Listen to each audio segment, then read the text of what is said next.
रोज रोज त्याच पद्धतीने तोंडलीची भाजी केली की आपल्याला खायला खूपच कंटाळा येतो। तर चला मग आज आपण काही टिप्स आणि ट्रिक्स ट्राय करून ही तोंडलीची भाजी करून बघूया। तर सगळ्यात प्रथम आपल्याला तोंडली एकदम बारीक उभी चिरून घ्यायची आहे। त्यानंतर आपल्याला कांदा, टोमॅटो, हिरवी मिरची, कढीपत्ता आणि कोथिंबीर हे बारीक चिरून घ्यायचे आहे।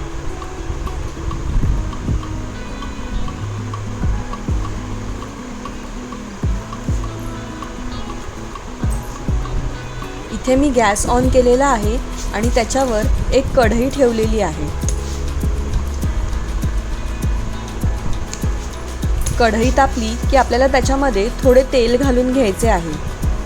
पहिले आपल्याला गॅस हा फुल करून घ्यायचा आहे। जसे तेल तापते की त्याच्यानंतर आपल्याला गॅसची फ्लेम ही कमी करून घ्यायची आहे। तेल तापल्यावर आपल्याला त्याच्यामध्ये राई, जिरं आणि कसुरी मेथी टाकून घ्यायची आहे।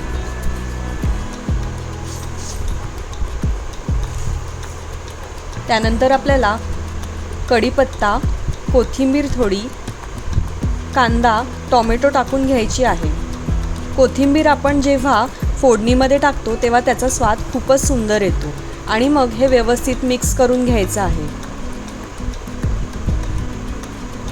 थोडी हळद, आगरी कोळी मसाला, मालवणी मसाला आणि गरम मसाला टाकून आपल्याला व्यवस्थित परतून घ्यायचे आहे।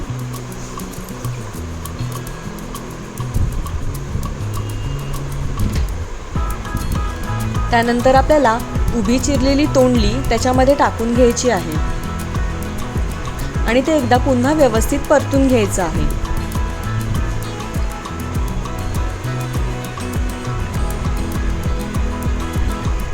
चवीपुरता मीठ सुद्धा पटकन टाकून घ्यायचे आहे।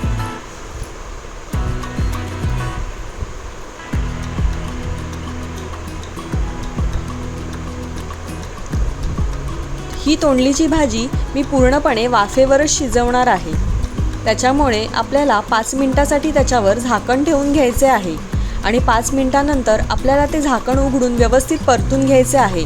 असे एकंदरीत आपल्याला 7 ते 8 मिनिटे ही भाजी व्यवस्थित शिजवून घ्यायची आहे आणि मग गार्निशिंगसाठी कोथिंबीर टाकून घ्यायची आहे। थँक्यू। Like, share, subscribe.